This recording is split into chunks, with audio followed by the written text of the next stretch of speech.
Buenos días, bienvenido a la segunda sesión de esta tercera jornada de Afroficon 2020.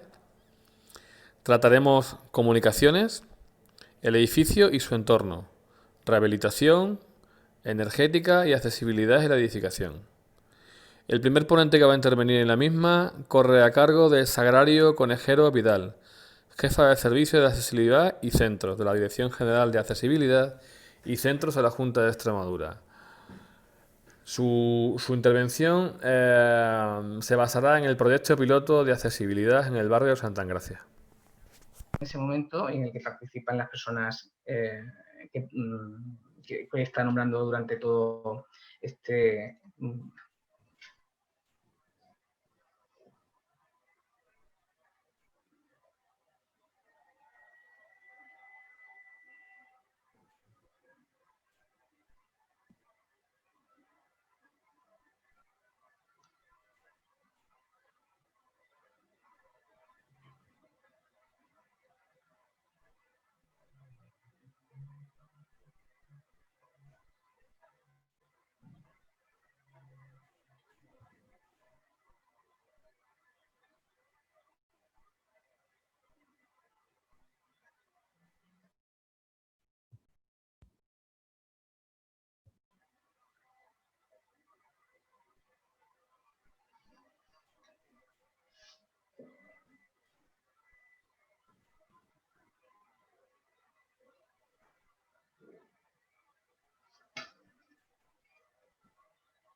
Bueno. Sagrario, disculpa un ¿Sí? segundito. El vídeo no sé si tenía audio.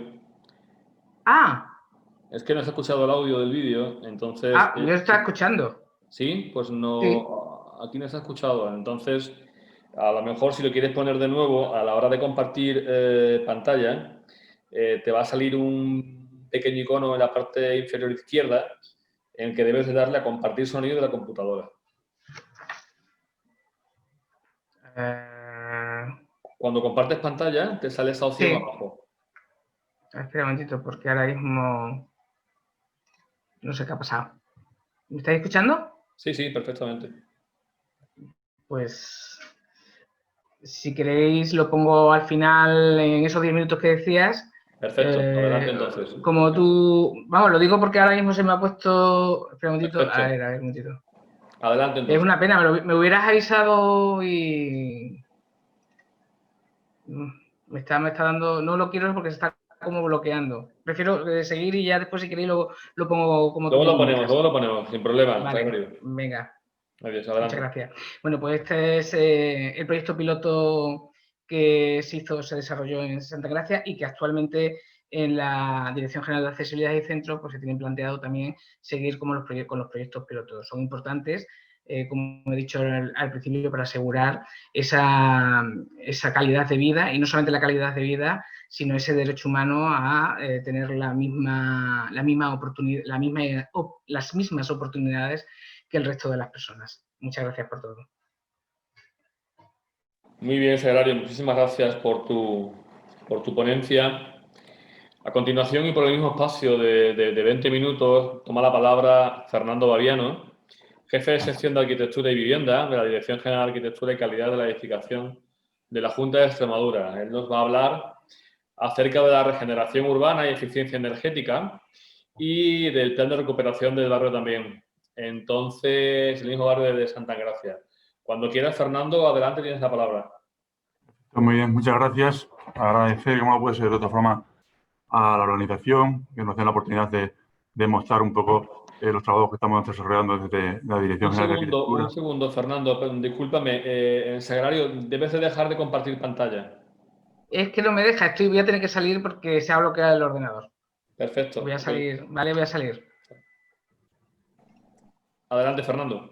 Vale, voy a intentar compartirla yo, todavía no puedo. Lo que decía, agradeceros como no puede ser de otra forma y felicitaros también porque creo que en momentos, sobre todo con lo que estamos viendo ahora mismo, esta estación, pues es de agradecer el que sigamos teniendo puntos de encuentro donde poder debatir y compartir, ¿no? Sigo sin poder, tiene ocupado la presentación todavía el ordenador de Sagrario, por lo que veo. Vamos a ver si somos capaces de poder compartir.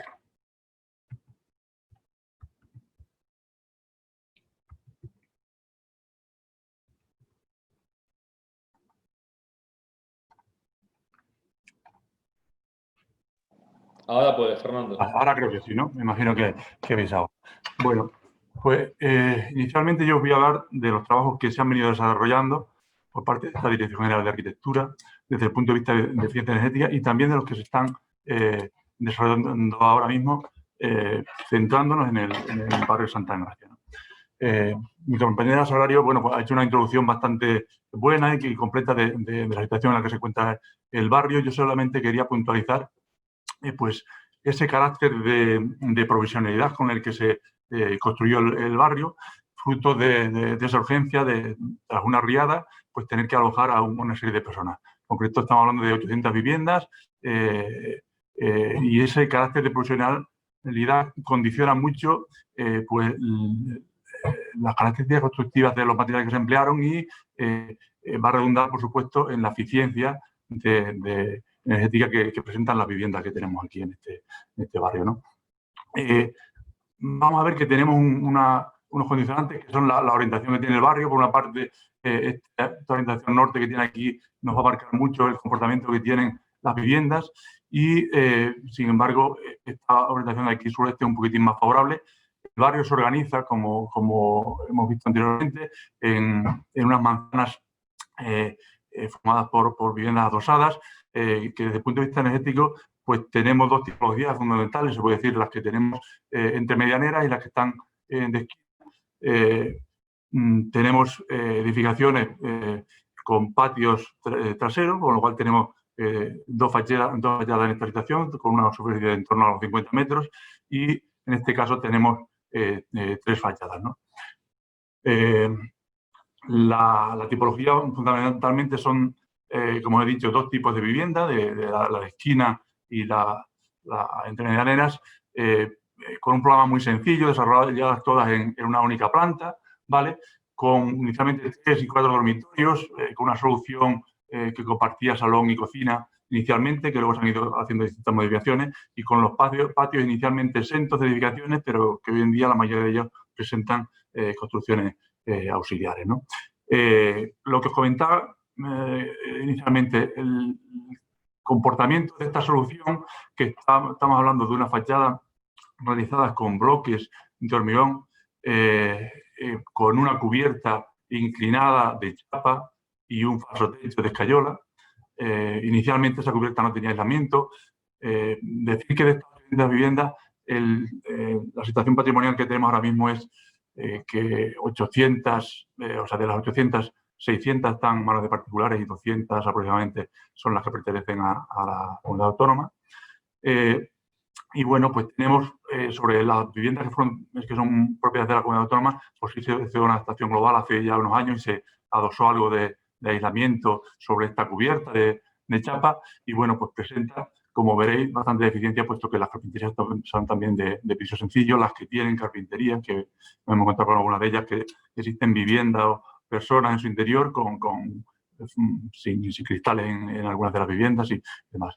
Lo único positivo, bueno, unidad de capilaridad no tenemos al disponer de un forro sanitario, pero puede ser un poco lo único a resaltar desde el punto de vista positivo. Desde el punto de vista constructivo, los demás son todos inconvenientes para que funcionen de una forma eficiente este tipo de viviendas profesionales.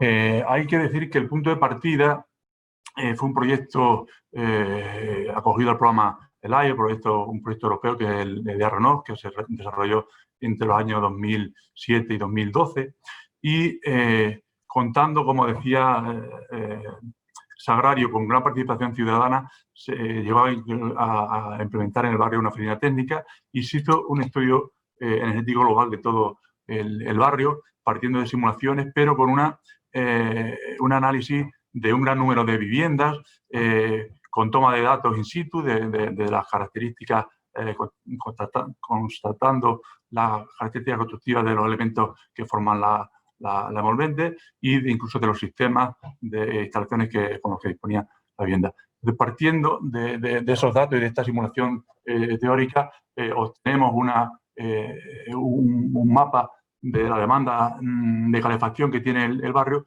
y podemos observar, bueno, pues cuestiones que a priori ya con el punto de partida que ya hablábamos anteriormente se pueden prever, ¿no? El comportamiento de o la situación que presentan esta vivienda situadas al norte y sobre todo la vivienda de esquina tienen unas demandas muy superiores a las que pueden tener otras viviendas que están con una orientación más favorable, ¿no? Desde el punto de vista de la refrigeración nos encontramos con una situación muy similar.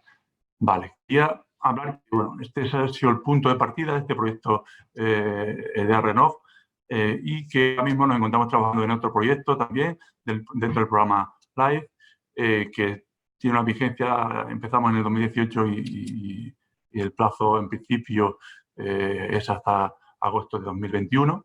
Esperemos que con esta situación de pandemia podamos prorrogarlo algo.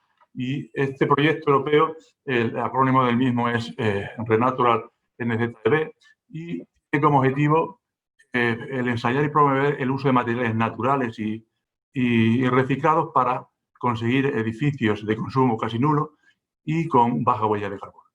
Pretende atender a una serie de oportunidades sociales. Por una parte, y por eso se destinan estas actuaciones a barrios como que estamos hablando de Santa Gracia, una lucha contra la pobreza energética, puesto que los observatorios europeos de la pobreza energética nos está indicando que más de 50 millones de hogares dentro de la Unión Europea, de este primer mundo que hablamos, viven en esa situación de pobreza energética.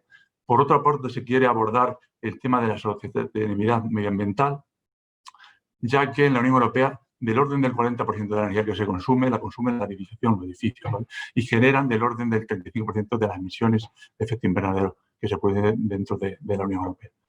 Por otra parte, se quiere hacer una promoción de la economía en cuanto a que la construcción genera del orden del 9% del Producto Interior Bruto de la Unión Europea, que supone del orden de 18 millones de empleos directos, ¿vale? Un pilar importante también que aborda este proyecto es el tema de la formación especializada en el empleo de este tipo de materiales nuevos, reciclados, y basada tanto en la formación a profesionales del sector como a trabajadores y demás. Y una transferibilidad de estas buenas prácticas que se puedan conseguir en el proyecto, puesto que estos proyectos europeos pretenden una gran difusión y potenciar la transferibilidad de las soluciones que se implementen en distintos sitios. Indicar que el consorcio está formado por estos socios que vemos en pantalla. Tenemos 2 socios portugueses, que son el Laboratorio de la Energía, que se sitúa en Lisboa, que son LENEF, y un laboratorio de materiales de construcción, que es ITECONS. Y por la parte española tenemos a Urbipesa e Intromac. Tenemos también CICITE y la Junta Estepatura, representada por la Dirección General de Arquitectura, que es la que coordina y lidera el proyecto, y también tenemos a la Universidad de Córdoba, ¿no? ¿Qué fases de ensayo y demostración llevaban en el proyecto? Básicamente 4. Por una parte, una caracterización básica de las materias primas, de los materiales ya sean naturales o reciclados. Después, una caracterización mecánica y técnica del producto, del material de construcción, propiamente dicho. Una tercera fase de escala, de ensayo a escala real de las soluciones constructivas que se implementarían en este proyecto empleando este tipo de materiales que hablamos. Y una cuarta fase de experiencias de demostración, experiencias piloto, tanto de rehabilitación como de obra nueva, que se van a abordar en el proyecto. En la primera fase de caracterización básica de las propiedades o de las características de los materiales, pues estamos analizando productos como puede ser el quenaz, la cáscara de arroz, ceniza de biomasa, el granado de corcho, polvo de corcho, productos que unos de ellos son residuos, productos que otros son materiales naturales, pero decir que no solamente se centra en esta caracterización de las propiedades propias del material, sino incluso en el caso del quenaz, por ejemplo, se ha hecho un estudio durante 2 años de la adaptación de este tipo de planta, que es una familia de la familia del cáñamo, a la región nuestra, para emplearla como posible sustitutivo de cultivos, como puede ser el tabaco y demás, viendo que tiene unos crecimientos muy rápidos y que el clima de la región es bastante favorecedor para este tipo de planta, ¿no? Por otra parte, dentro de la caracterización técnica y mecánica de los materiales como tal, hemos diferenciado 2 tipos de materiales, los cercanos al mercado y los no cercanos, en cuanto que existen algunos de ellos que se comercializan como tal, pero no están muy introducidos, y existe normativa y demás para que deben cumplir este tipo de materiales. Pues en ellos, bueno, se ha hecho comprobación de las características de resistencia, absorción y demás, y en otros pues se está ensayando más qué tipos de dosificaciones más son más adecuadas para poder emplearlos como materiales de construcción. En la tercera fase de que hablamos, los ensayos a escala real, se están realizando ahora mismo en este momento en los demostradores de ACICE, que me imagino que la mayor parte de los que estáis escuchando los conocéis. Son 2 viviendas idénticas situadas en el polígono industrial de las Capellerías en Cáceres, 2 viviendas que están completamente monitorizadas y que nos permiten con esta monitorización, pues haciendo variaciones en una de las viviendas, poder comparar qué resultados se obtienen en el confort interior de la misma, cómo afecta esta variación. Además de esa monitorización, esos sensores que existen en la vivienda, se utilizan otra serie de ensayos para comprobar al final el comportamiento térmico, acústico y de infiltración de una serie de cerramientos que proponemos para emplear después en la fase de demostración, ya sea en las viviendas de nueva planta que se van a realizar, como en las rehabilitaciones, ¿vale? Y para que os haga una idea, lo que se ha hecho, por un lado, en la vivienda una de las viviendas, partiendo del cerramiento existente, que es una fábrica de ladrillo de calavista enfocada interiormente con un aislamiento de la mineral, más un acabado interior con un panel de cartón yeso, pues se ha hecho un insuflado de papel de reciclado y se ha hecho un primer ensayo. Indicar que estos ensayos son montaje, desmontaje, o sea, montaje, ensayo, desmontaje, y es repetitivo. Después, una vez ensayado esa primera solución, se ha desmontado toda la hoja de la fachada de la planta primera del edificio y se ha creado un nuevo cerramiento, una cara exterior realizada con medio pie de BTC, de bloque de tierra comprimida, enfocado exteriormente con mortero de cal, e interiormente se van a ensayar distintas combinaciones de aislantes, con un acabado interior a base de un trasfosado de placa de arcilla. En concreto, se van a probar espesores de aislante entre 8 y 14 centímetros por combinaciones. Una de ellas va a ser quenaz más cáscara de arroz, panel reciclado más cáscara de arroz, corcho y quenaz, algodón reciclado más corcho, quenaz exclusivamente y papel reciclado y corcho. Y a la par que se hacen estos ensayos en la planta primera, en la planta inferior se está haciendo otro ensayo, que es el de la adición de un SATE por el exterior a base de, como aislante, el corcho aglomerado, corcho negro aglomerado, ¿vale? Son distintas fotos en la fase de ejecución. Aquí vemos, por ejemplo, la ejecución de la fábrica de medio de BTC. Aquí, no sé si lo veis bien, son distintas capas de material aislante en una vez ya ejecutada la fábrica exterior, y aquí vemos desde el exterior pues, con la fábrica ya con el mortero aplicado. En la última fase, la fase de demostración, se abordan 4 actuaciones, 3 de ellas de rehabilitación que las ejecuta la Dirección General de Arquitectura, y una de nueva planta, de viviendas de nueva planta, que la va a abordar otro de los socios de proyectos, que es Uripesa, y en concreto, que esté más interesado, esta tarde el director técnico de Uripesa, José Timón, tiene una ponencia sobre el diseño y el planteamiento que se hace con este tipo con esta solución de las 4 viviendas nuevas. Las actuaciones que aborda la Dirección General de Arquitectura son, por una parte, continuando con esas primeras actuaciones que se hicieron en el EDA Renault, continuamos en el barrio Santa Engracia, partiendo de las premisas del análisis energético que se había hecho del barrio. Son soluciones que se abordan teniendo un condicionante, que es evidentemente que estas viviendas están ocupadas ahora mismo, con lo cual se adapta a una solución que sea lo menos agresiva o invasiva para estas personas y menos molestia, y además, desde el punto de vista energético, una solución más idónea, puesto que soluciona todos los problemas de puentes térmicos y demás. Con lo cual, ahora veremos un poco de la solución que se aborda, es una solución, un incremento de aislamiento en cubiertas, unos SATES tanto en la fachada principal como en la fachada de patio, y la sustitución de las carpinterías.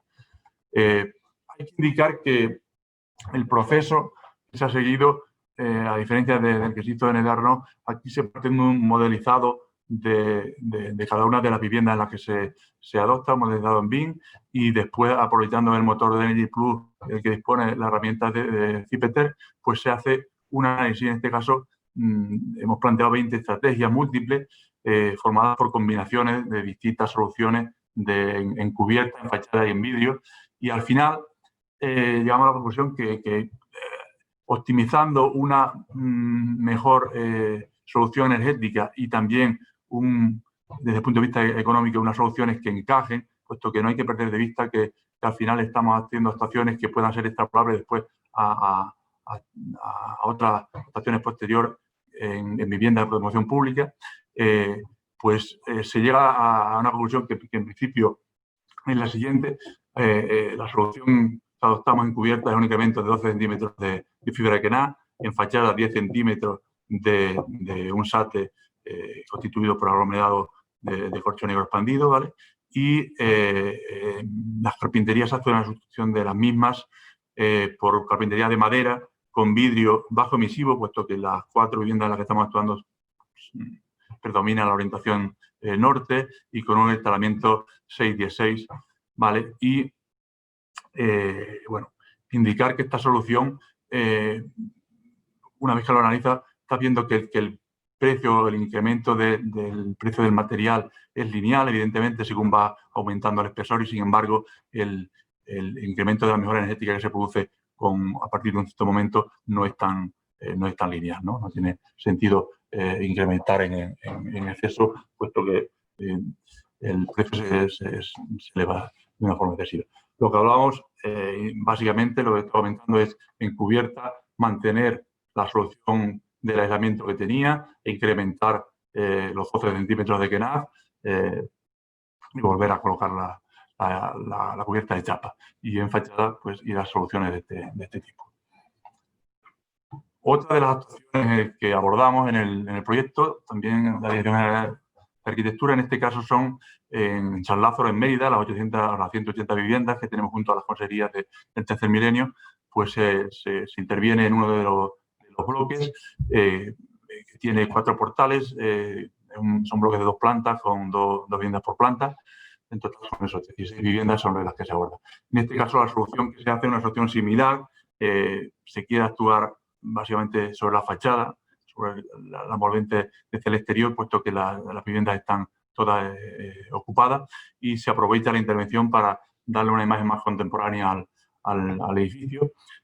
Pasa por la cubierta tradicional que tenemos de tabiquillos en palomeros, hacer un insuflado de celulosa, incrementando así el aislamiento y mejorando térmicamente esta parte de la envolvente. En fachada se crea un SATE, un corcho también, corcho negro enfocado, ¿no?, con terminación de mortero de cal. Y en este caso tenemos la suerte de que el forjado sanitario en determinados puntos tiene más de 2 metros de altura, con lo cual nos permite trabajar bajo él, y se crea también, se le ha pasado un trasado de corcho en este caso, ¿no?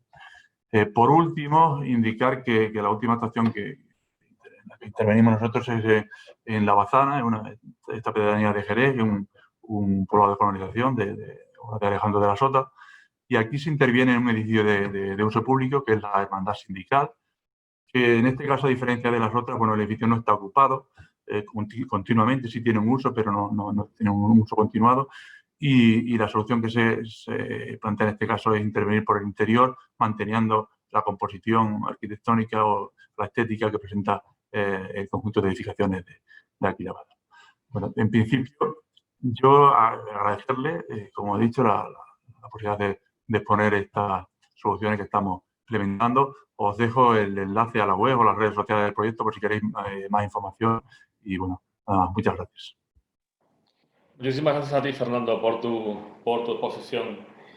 Toma la palabra ahora el nuevo ponente, Samuel Ruiz Fernández, es director general de Industria, Energía y Minas de la Junta de Extremadura.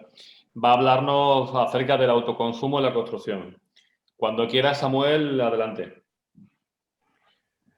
Buenas tardes ya a todos, y también saludar al resto de los ponentes con los que me une una grandísima amistad.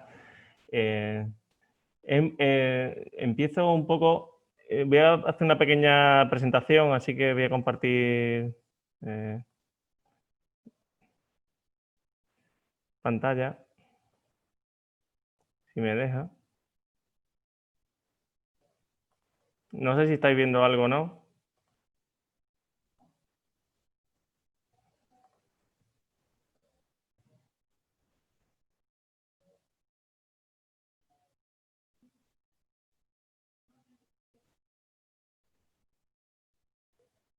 ¿Estáis viendo? ¿No? ¿Ahora sí? Vale. Vale. Bueno, mi ponencia versa sobre todo sobre el autoconsumo en la edificación. Son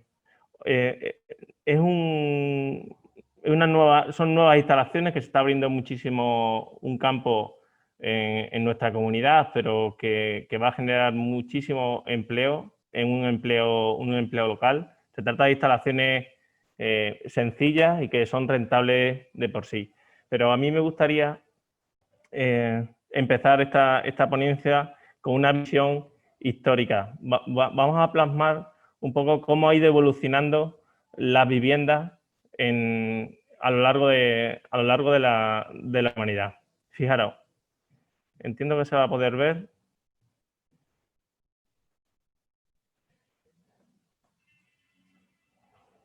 no hace falta el sonido. Veamos cómo ha ido evolucionando donde los ciudadanos nos hemos ido quedando, ¿no? ¿Dónde hemos ido hospedándonos? Empezamos con la época anterior a Cristo.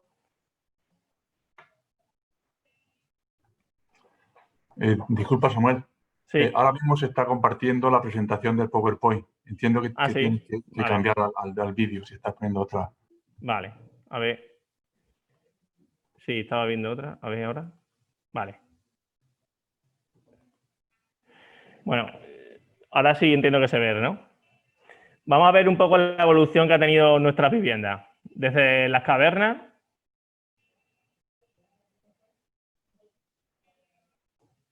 las tiendas de campaña,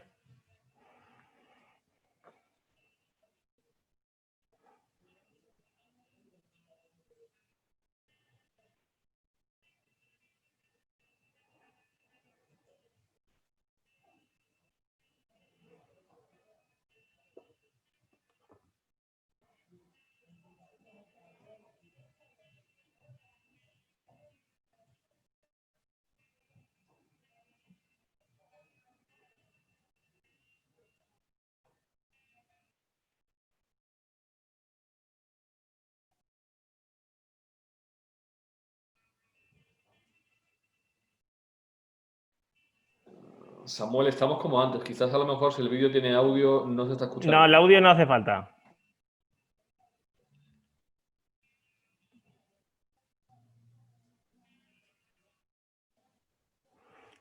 Sí me gustaría que os fijaseis, ¿no? Cómo el hombre ha ido organizando su vida y cómo ha ido adaptando a lo largo de los siglos su forma de organizarse y su forma de estar.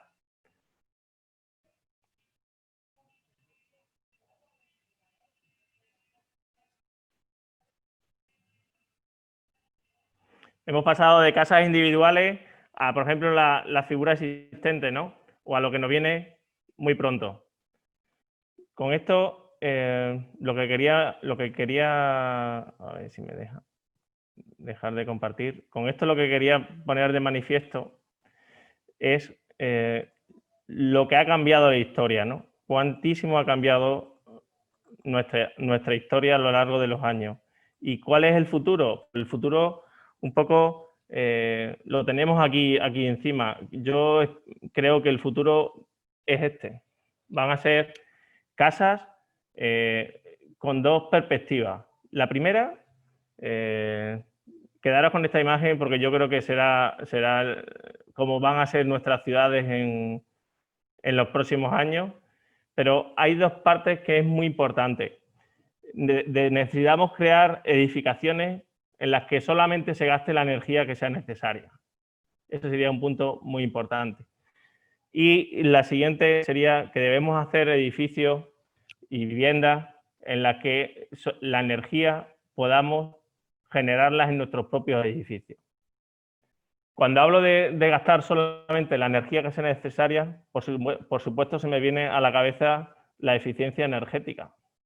Y cuando hablo de generar energía en nuestros propios edificios, en nuestras propias viviendas, se me vienen a la cabeza las energías renovables. Son dos valores muy, muy importantes y creo que desde la confección de lo que es el edificio debe estar en el punto de partida, en el punto de diseño de cualquier nuevo edificio o de cualquier nueva rehabilitación. No gastar energía. ¿Qué hacemos para no gastar energía? Pues desde luego, cuando hablamos de no gastar más de la energía necesaria, la energía renovable mejor que existe en el mundo es aquella energía que no es necesaria consumirla. Esa es la energía más renovable. Cuando hablamos de no gastar la energía, por supuesto se me viene a la cabeza el RITE, el Código Técnico de la Edificación, la calificación energética de los edificios. Se me viene, como nos ha ido comentando antes Fernando, los aislamientos en la edificación, los nuevos aislamientos, y encima si puede ser con materiales autóctonos muchísimo mejor o materiales reciclados. Se me viene a la cabeza la integración de la domótica en la edificación. Por supuesto, una iluminación eficiente, o gestionar cosas que aquí en España no son tan comunes, pero que en el resto de países europeos sí son, como pueden ser las redes de calor y de frío. Estos son aspectos muy importantes cuando hablamos de no gastar aquello que no necesitamos. Es un derroche innecesario. Por otra parte, tenemos la posibilidad de poder generar la propia energía que necesitan nuestro edificio. Y en este aspecto, conceptos como pueden ser la biomasa, el biogás, la energía solar térmica, el autoconsumo o la aerotermia y la hidrotermia deben ser palabras muy conocidas para aquellos diseñadores de edificios que se enfrentan con este problema. Estos dos aspectos van a ser fundamentales a lo largo de ahora para nuestra vivienda, para nuestros edificios y, por supuesto, también para la administración, que tiene un montón de metros cuadrados de edificios y que debemos también saber aprovecharlo y reducir tanto, no gastar más energía de la necesaria y poder generar energía en nuestros propios edificios. Así hay algunas instalaciones, por ejemplo, de autoconsumo instaladas en el tercer milenio, como comentabais antes, o aquí en el edificio Morería. ¿Dónde está todo esto? Pues todo esto la Junta de Extremadura lo tiene recogido en el PEIEC, el Plan Extremeño Integrado de Energía y Clima, y somos una de las primeras comunidades que hemos desarrollado este plan. Por supuesto, se engarza dentro del Plan Nacional Integrado de Energía y Clima. Nuestros objetivos, lo estáis viendo ahí, es poder generar en 2030 el 100% de nuestra generación eléctrica, que nuestra energía primaria, el 40,6% proceda de fuentes de energía renovables, el 35% de la energía final que proceda de fuentes de energía renovables, así como disminuir un 22% a base de impulso de la eficiencia energética, el consumo energético y reducir las emisiones de gases de efecto invernadero y, por supuesto, en contraposición, aumentar la absorción de estos gases. Este es un reto y a esto desde la Consejería nos estamos dedicando en cuerpo y alma. Pero me quedo con una parte que es el autoconsumo, que es lo que hacía referencia al principio. La ley ha cambiado en los últimos años y le ha dado al ciudadano la posibilidad de ser generador de su energía. Yo creo que se produce el mayor cambio en el sistema energético español en los últimos años con la nueva regulamentación. Es decir, que un ciudadano va a poder comprar, vender o generar su propia energía. Eso jamás antes se había permitido y estaba el conocido como el impuesto al sol.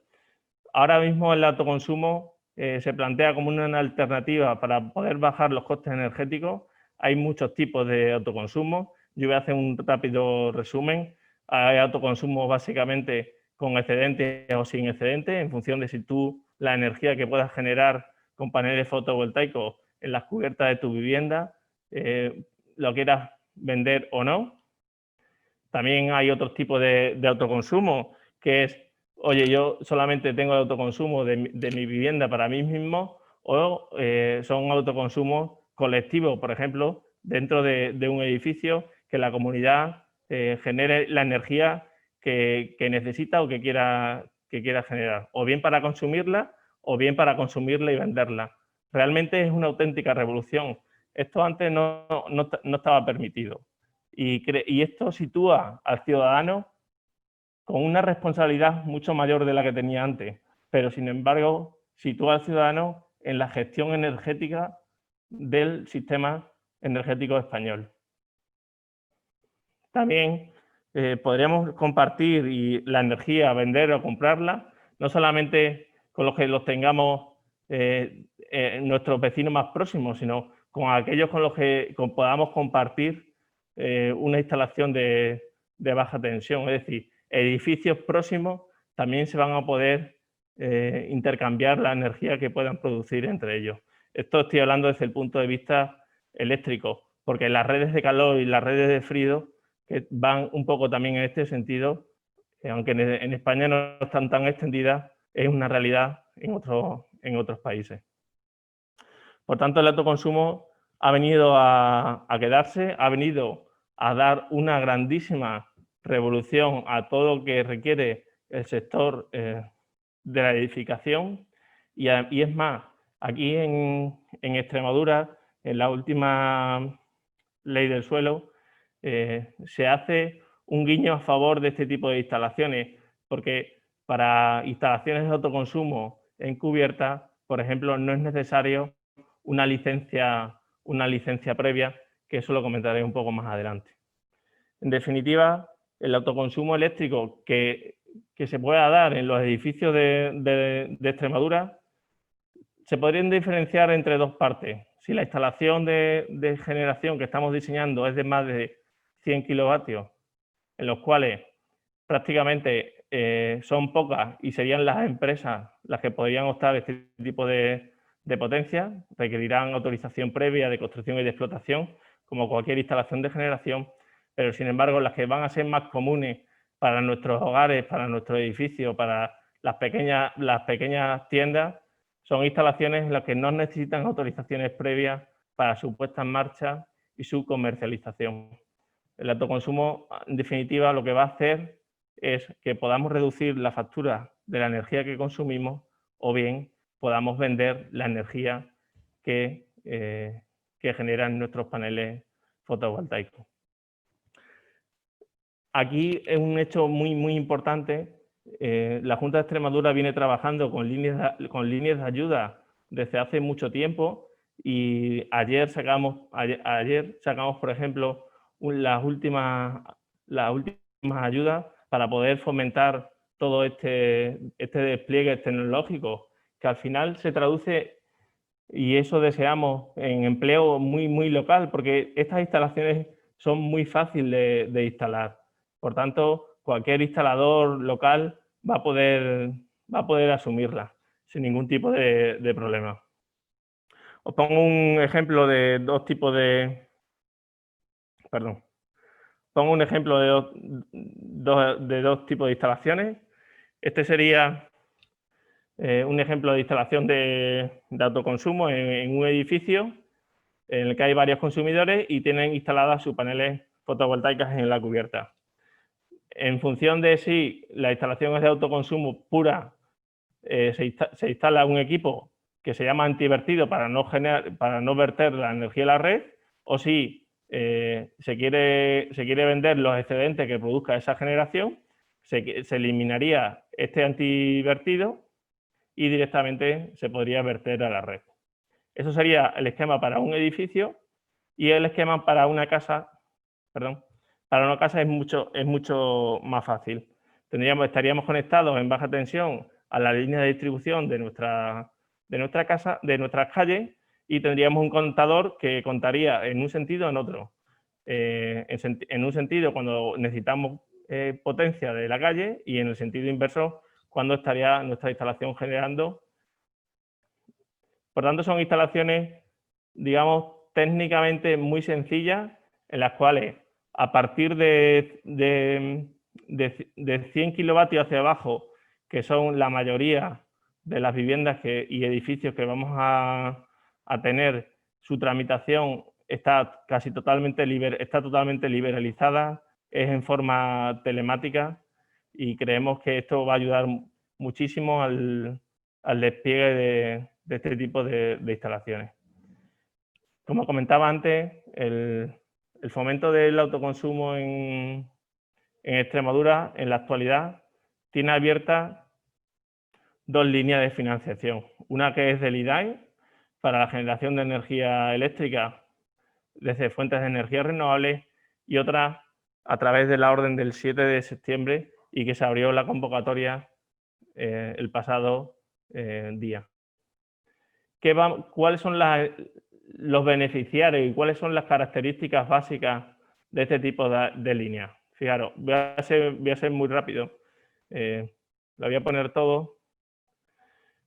Para la línea del IDAE, básicamente serían todas las personas físicas, jurídicas, públicas y privadas, consorcios, mancomunidades, estaría todo el mundo recogido. Tenemos 3 millones y medio en instalaciones de autoconsumo, 2 millones para las instalaciones de autoconsumo con almacenamiento, medio millón para instalaciones de autoconsumo, pero solo y exclusivamente para instalaciones de puntos de recarga vinculados a vehículos eléctricos, y hay una parte del sector industrial extremeño que son las agroindustrias, que solamente funcionan durante algunos meses al año, ahí dedicada un ítem para ellos de 1 millón de euros. Estas ayudas no tienen un porcentaje fijo, sino que es por concurrencia competitiva y va en función de la intensidad máxima y la aportación máxima y mínima que tiene el proyecto.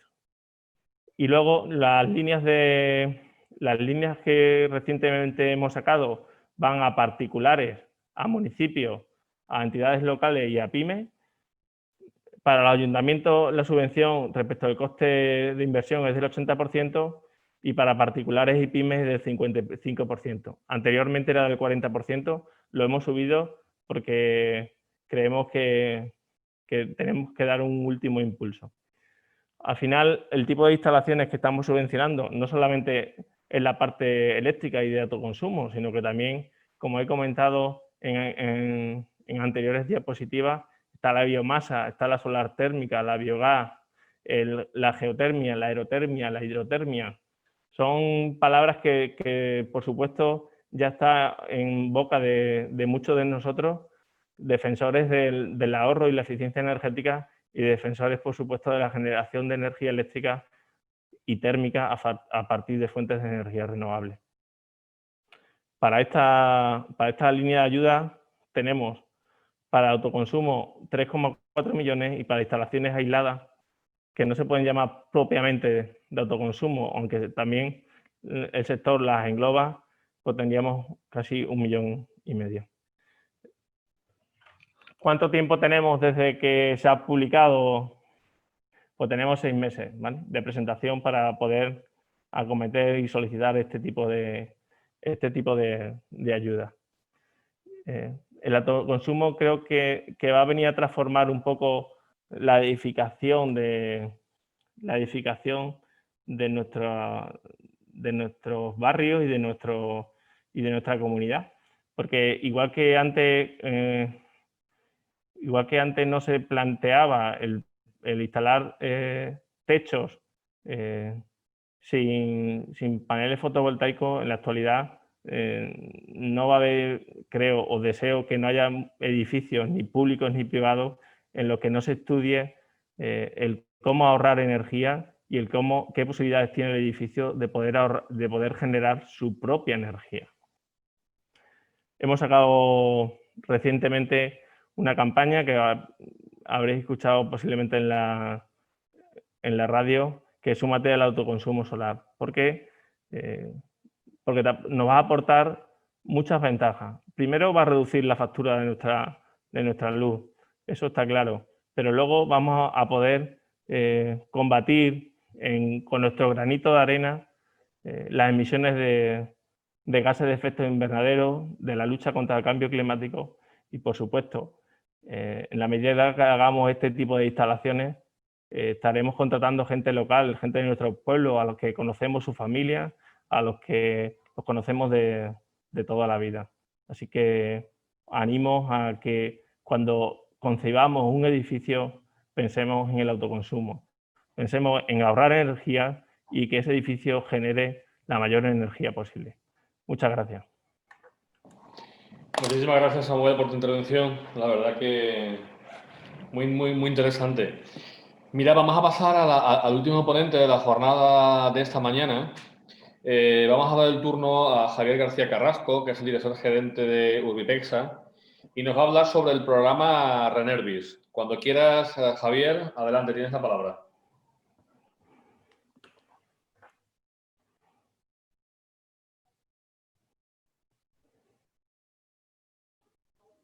¿Puedes activar el micro, Javier? Buenas tardes, ¿me escuchan ahora? Perfectamente, sí. En primer lugar, agradecer a FICON que nos haya invitado a Urbipesa para hacer esta ponencia. Como has comentado, nosotros lo que vamos a hacer es una ponencia sobre el Renervi, ¿vale? Voy a pasar a compartirlo.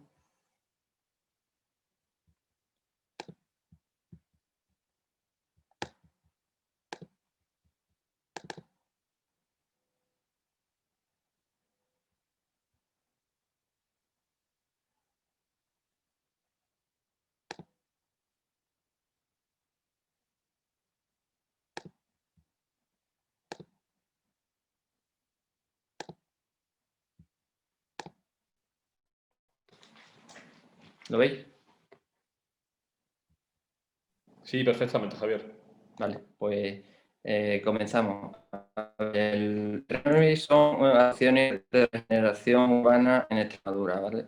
Urbipesa, históricamente, se ha dedicado a la promoción y a la construcción de viviendas para venderlas o alquilarlas.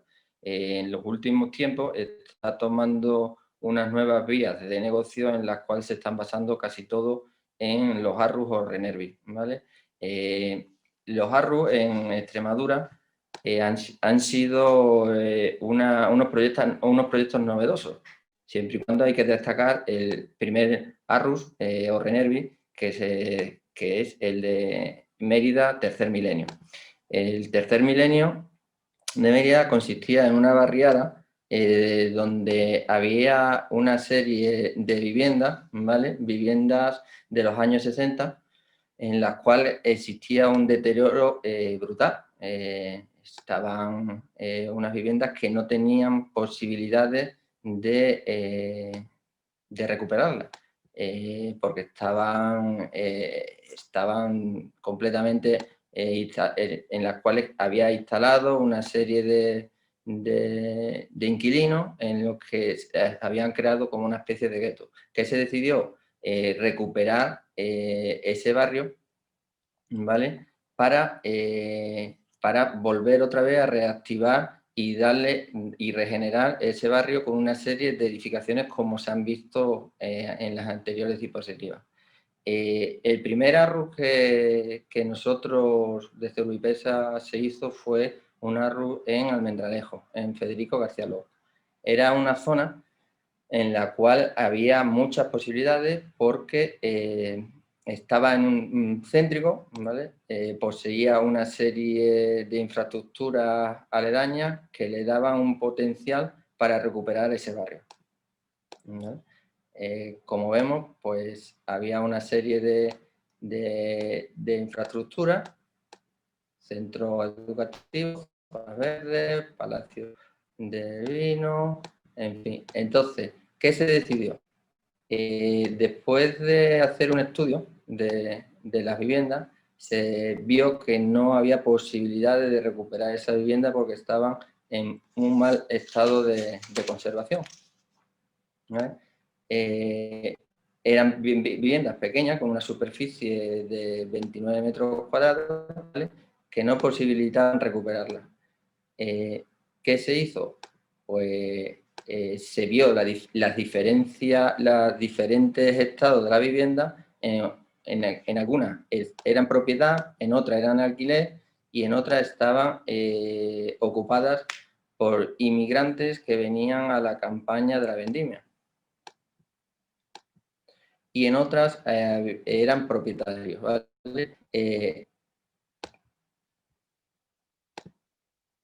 Una vez que se decidió hacer la actuación, se propuso la construcción de 28 viviendas, como se ve en el panel.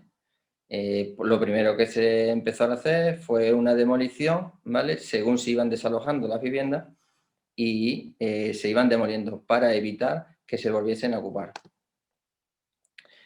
Una vez que se demolió todas las viviendas, pues consolidamos el proyecto y se ejecutó, consiguiendo unas viviendas pues adaptadas a los tiempos, como ha estado comentando Samuel, a los tiempos en los que nos toca vivir, con grandes espacios abiertos, zonas verdes, con unas condiciones de construcción de altas calidades y, como no, cumpliendo los códigos técnicos de edificación y el ahorro y consumo energético. Como veis, se pusieron paneles fotovoltaicos para la obtención de energía de autoconsumo.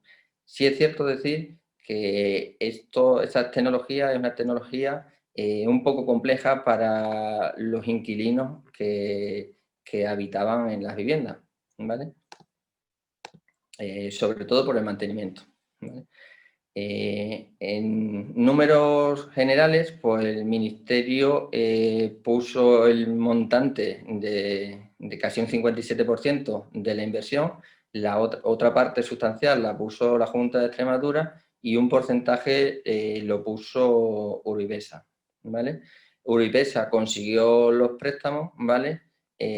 Para que los inquilinos accediesen a las viviendas sin ningún tipo de interés, ¿vale? Adaptándolos a las propias necesidades de los inquilinos.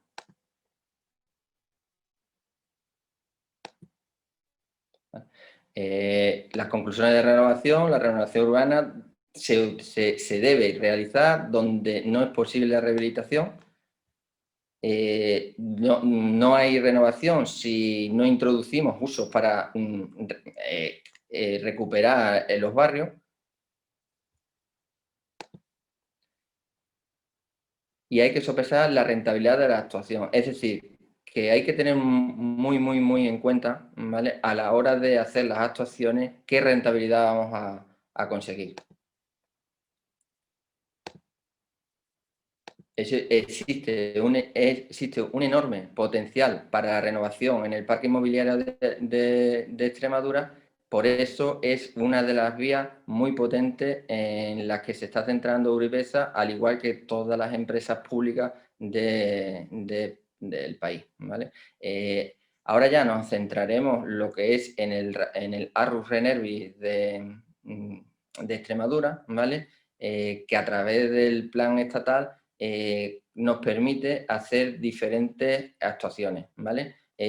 Ahí, como veréis, pues hay una serie de actuaciones en todo el territorio extremeño. Plasencia, Alburquerque, Mérida, Badajoz, Zafra, Don Benito, Quintana de la Serena y Villanueva. Lo que le está contando es el Plan Estatal de Vivienda, en el cual el Programa de Fomento de Regeneración Urbana y Rural, cuya finalización es la financiación de la rehabilitación en general, la regeneración. Al poder ser discontinuo, como he comentado, pues se puede incluir diferentes municipios extremeños, ¿vale? Su uso residencial no debe de ser menos de un 70%. Aquí podemos ver en líneas generales en lo que va a consistir el Renervi Extremadura.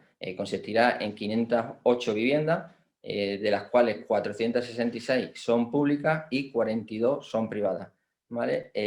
Las públicas, Uribesa hace convenios directamente con la Junta de Extremadura, y las privadas, pues Uribesa no le queda otra de hacer convenios con los propietarios.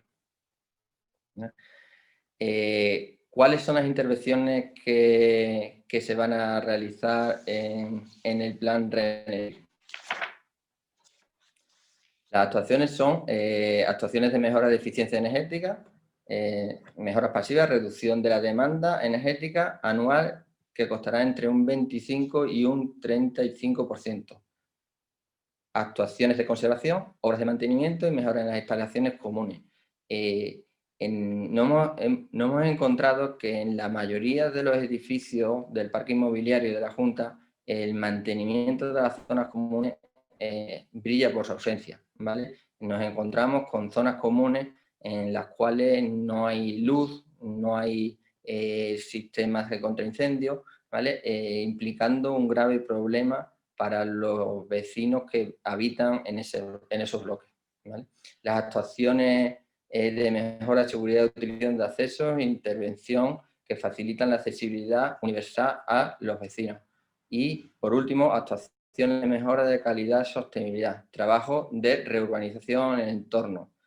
Son viviendas que su entorno no las han mantenido por causa de que no han han estado organizados, y entonces lo que se pretende, aparte de rehabilitar la vivienda, lo que también se pretende es rehabilitar el entorno donde se encuentra esa vivienda. ¿Cuáles son la gestión? La gestión pura y dura que Urubipesa realiza en estos proyectos, cómo no, es la redacción de proyectos por parte del equipo técnico que posee Urubipesa, aparte de que en momentos puntuales se externaliza ciertos encargos debido a la carga que podemos tener en esos momentos.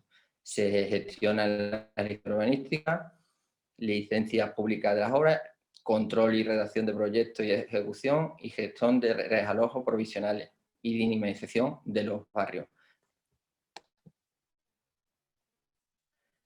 Medidas sociales, implantación de servicios de mediación vecinal, una oficina ARRUS. ¿Vale? ¿En qué consiste esto? Es abrir una oficina en la cual habrá mediadores sociales, ¿vale?, en los que estará en contacto directo con los inquilinos de las viviendas para ayudarles a la tramitación de todo el tracto administrativo que conlleva las actuaciones.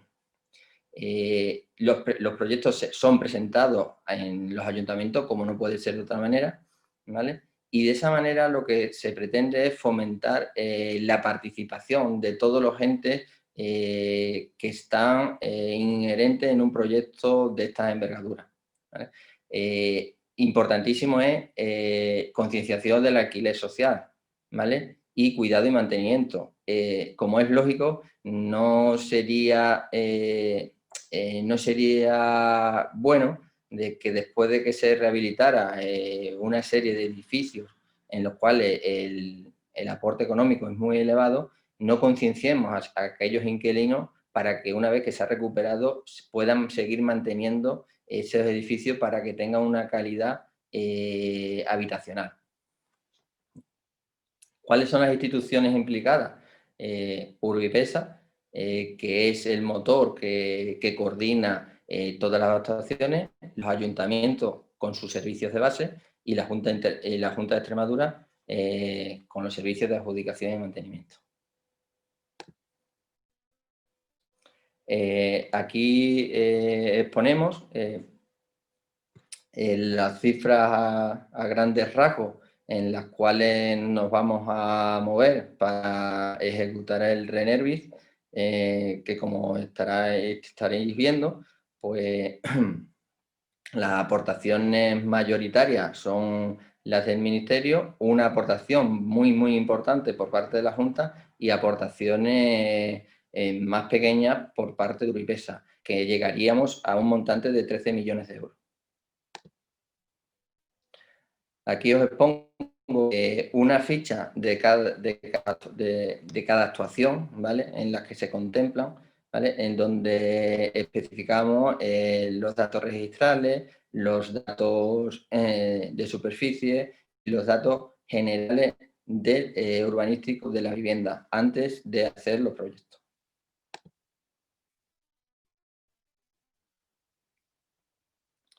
Bueno, pues aquí os expongo la actuación piloto con la cual se ha iniciado el Renervis. Ha sido en vida, ¿vale?, una vivienda piloto en la cual hemos intervenido en la envolvente térmica, con una solución que el compañero Fernando Gaviano le ha estado explicando, que es el SATE. ¿Vale? Hemos conseguido unos ahorros de eficiencia energética pues bastante considerables.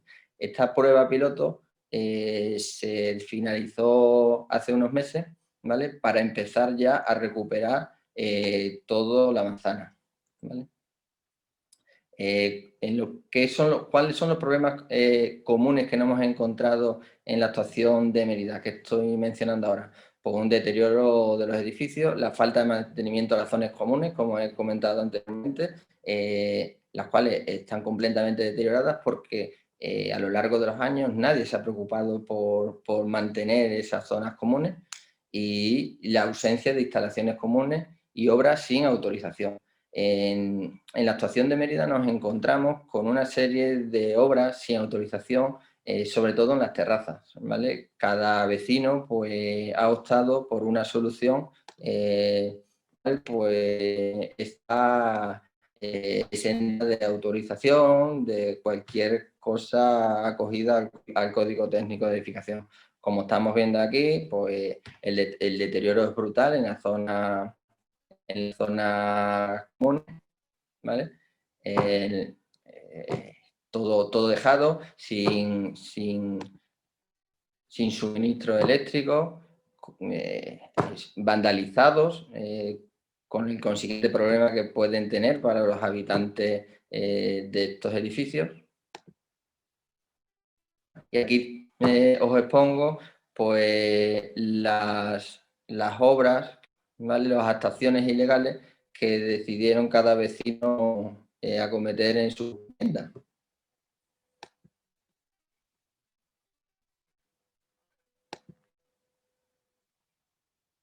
Una vez de haber estudiado todas las viviendas de la manzana, las 30 viviendas de la calle Alcántara, pues llegamos a la conclusión de hacer el proyecto que se está explicando. Actuaciones en la fachada, actuaciones en el interior y actuaciones en las cubiertas, sobre todo en las actuaciones en la cubierta, para reparar o recuperar el edificio, la visibilidad del edificio y volver otra vez a su estado original, lógicamente adaptado al Código Técnico de Edificación, ¿vale? Aquí veréis la reforma propuesta, ¿vale? Y la anterior.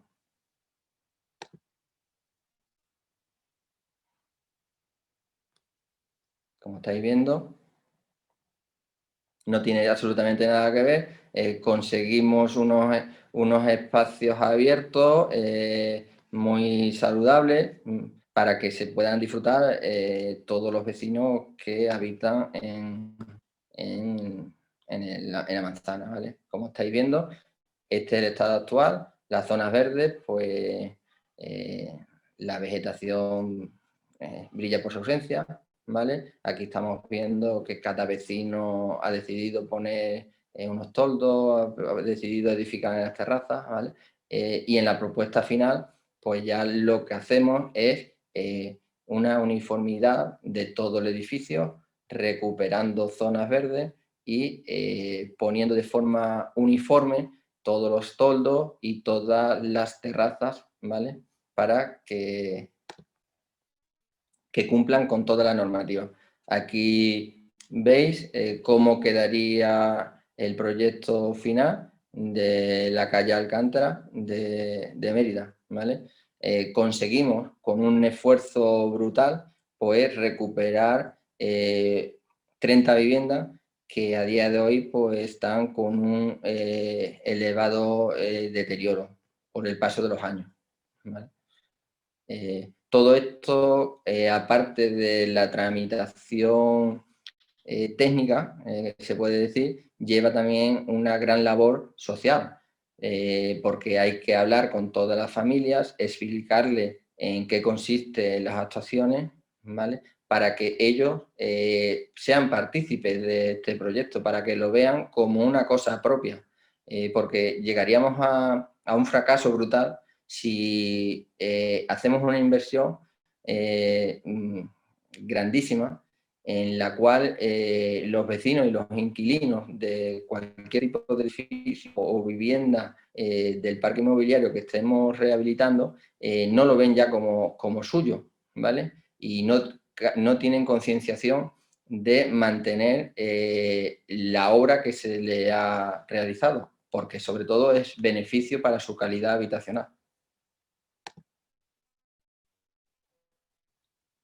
Aquí tenemos otro ejemplo. En este caso son las 48 viviendas de la calle Blume, en Navalmoral de la Mata, en la cual no poseían ascensor, y lo que vamos a hacer es una actuación en la envolvente y en el tema de accesibilidad de las viviendas, ¿vale?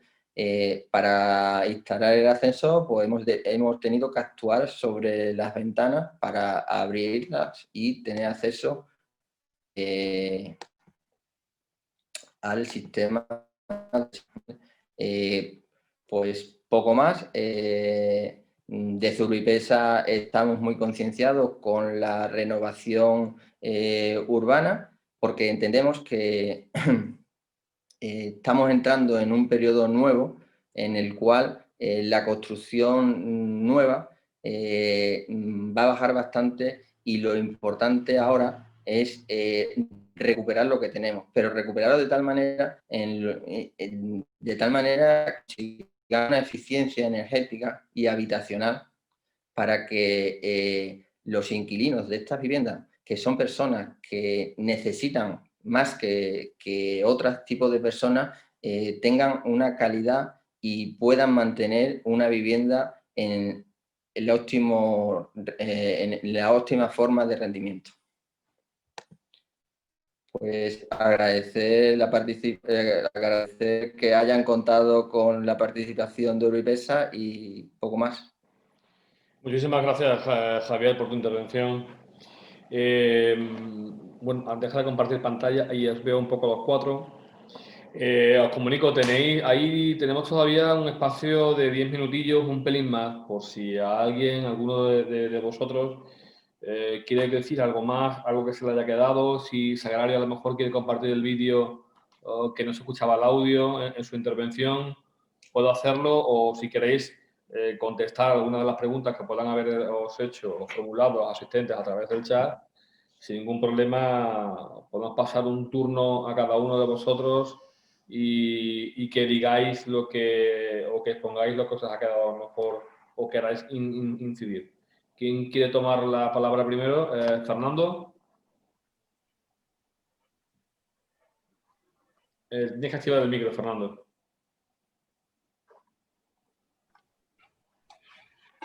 Hola, buenas. Bueno, yo prácticamente por mi parte he expuesto la presentación que tenía prevista. No sé si tal vez el que Sagrario ponga el vídeo, que nos hemos quedado un poquitín con las ganas de verlo. Lo hemos ido interpretando por los subtítulos que tenía.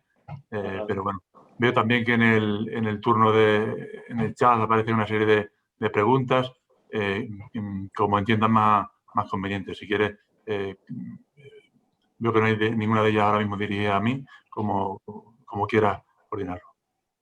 Perfecto. Sagrario, si quieres, vamos pongo con el tu vídeo.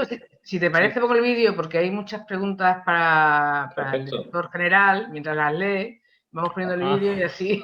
Pues adelante, Sagrario, y que después Samuel continúe y que responda a aquellos que los asistentes formulen a través del chat. Adelante, Sagrario. Lo que sí, si no funcionará, lo Bueno, cuando le des a compartir pantalla, te va a salir un iconito en la parte izquierda, la parte inferior izquierda, que bueno, algo así como compartir sonido con la computadora. Ahí lo veo. Te quedas ahí y ya debemos de escucharlo. Vale, perfecto, pues ahí va, ¿vale?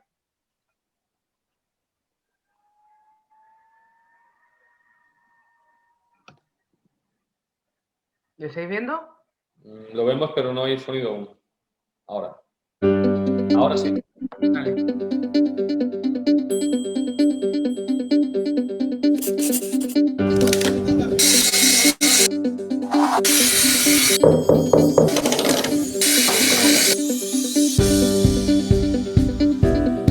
Estamos trabajando ya desde hace 10 años, desde el 2007, en el barrio Santa Engracia.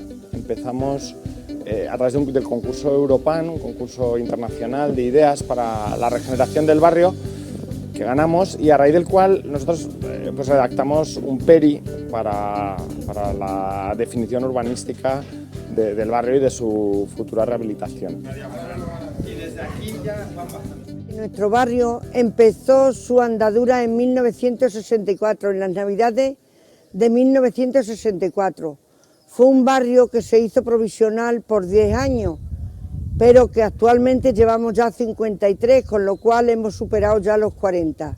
Como principal preocupación del barrio ha sido siempre la accesibilidad. Yo creo que basta una mirada alrededor de este barrio para ver que es un sitio precioso, lleno de valores de paisaje, abierto a la Vega del Guadiana, pero muy complicado de andar, en el que algunos vecinos tienen incluso más de 10 escalones para acceder a su vivienda. Actualmente tiene muchos problemas de accesibilidad y hay muchas personas mayores que no pueden ni salir de sus casas por la cantidad de barreras que tienen las calles. Tenemos aquí a Francisco Guerra, que tiene 94 años y que para poderse mover por el barrio tiene que utilizar un andador, y dependiendo por qué sitio, porque hay sitios en los que él no puede transitar y las aceras tampoco tienen la medida necesaria para que él pueda moverse con el andador. Entonces hay zonas en las que él ni siquiera puede transitar debido a la cantidad de escalones y barreras que hay por la barriada. Pues el proyecto que se está haciendo hoy es un prototipo de lo que será la rehabilitación de la calle dentro de unos meses. Como son unas calles que tienen tanta diferencia de pendiente entre un lado y otro, la intención es conectar en plano esa diferencia de altura para resolver los problemas de accesibilidad del barrio y que cada vecino pueda entrar a su casa sin tener todos estos peldaños de acceso que tienen ahora, porque hay vecinos con problemas de accesibilidad que usan andador, o puede haber una madre con un carrito o alguien que utiliza muletas y que les cuesta mucho trabajo llegar hasta su vivienda. Entonces, para ello se va a hacer una plataforma en un lado de la calle plana y el otro lado de la calle también queda plano, y puntualmente se unen con esa diferencia de altura de que hasta veces de 1 metro o de 1,5 metros se resuelve mediante rampas, pero mediante esa acción también se permite añadir mucho más equipamiento para el barrio que requieran y demanden sus vecinos, como pueden ser parterres para árboles y flores, bancos para sentarse, incluso en medio de la rampa, temas de iluminación, papeleras y todo tipo de equipamiento urbano que se necesite y que los vecinos quieran y demanden.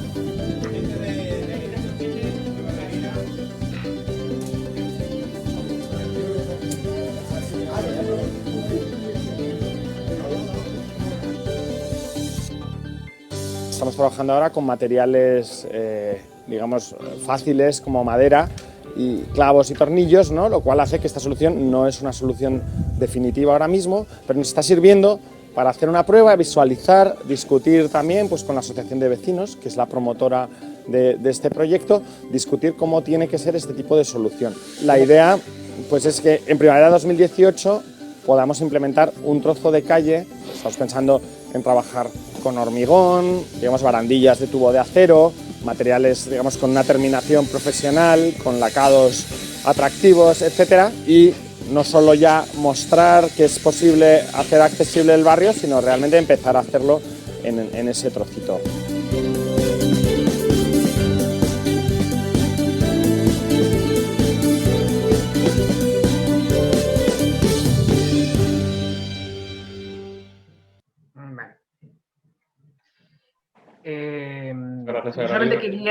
Solamente quería decir algo, y ya que Javier García ha hablado de las intervenciones, decir que dentro de la Dirección General de Accesibilidad y Centros contamos con oficinas de asesoramiento, porque no solamente tenemos la normativa para aplicarla, sino tenemos problemas incluso que muchas veces la aplicación de la normativa no es la correcta por parte de los técnicos.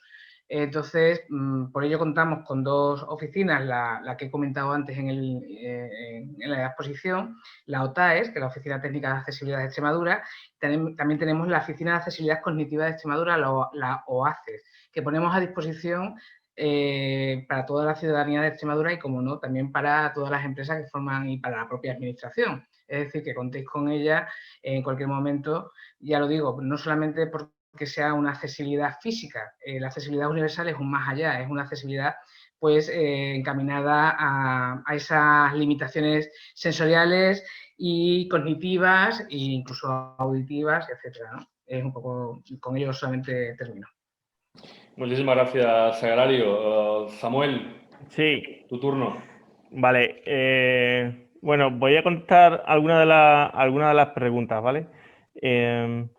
Indicar que las ayudas salieron el martes, pero se pueden empezar a solicitar a partir del día siguiente. Es decir, ayer ya fue el primer día en el que se pueden solicitar las ayudas, ¿vale? Son las que salieron el día 17, como preguntaba, creo que Jesús, al chat.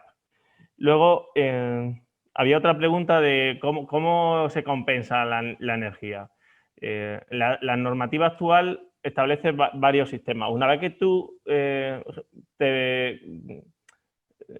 te propones tener una instalación con excedente, hay dos modalidades, ¿vale? Una en la que te reduzcan y te valoren la energía que tú vendas, te la cuantifiquen y te la reduzcan directamente de la factura de la luz que te manda la comercializadora, ¿vale? Con lo cual, digamos que el total será tu coste fijo, el consumo energético que tú has tenido, menos la energía que tú, digamos, has vendido a la red, ¿vale? Ese sería una compensación. Y luego hay otra posibilidad, que es directamente convertirte en un generador de energía, ¿vale? Y vas a vender la energía. Pero ya no tiene por qué aparecer reflejada en la factura de la comercializadora. Desde luego, la primera parte, para instalaciones pequeñitas, es la más fácil, porque te reduce directamente de la factura que nos llega todos los meses a casa. Hablaban un poco de cuál es la potencia o cuál es la instalación tipo, ¿no? La instalación tipo de una vivienda, bueno, creo que puede estar entre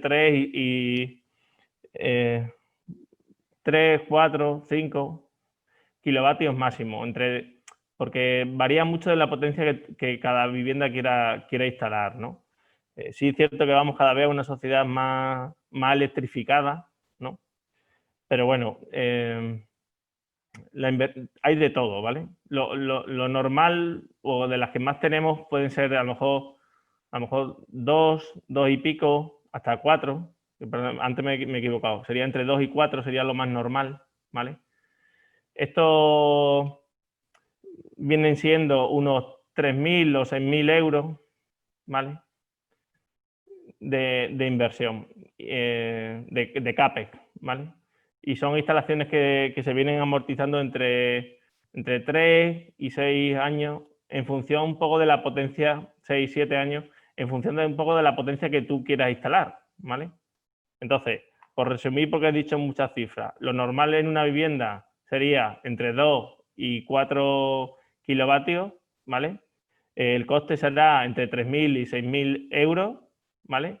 Y el plazo de amortización de esas instalaciones va sin subvenciones y sin nada, ¿vale? Oscilará entre los 4 y los 6 o 7 años.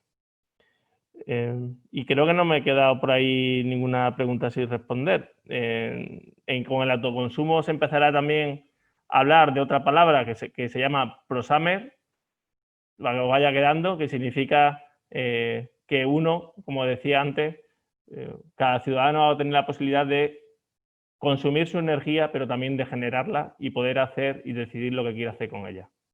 Con esto creo que he respondido casi todas las preguntas. Pues muchísimas gracias a todos y cada uno de los ponentes que habéis intervenido en esta sesión. Desde Foraficom os agradecemos vuestra participación como ponentes. A los asistentes igualmente les agradecemos que estén ahí durante toda la mañana y os emplazamos a la jornada de tarde, que tenemos la sesión de píldoras, que empezará a las 16:30.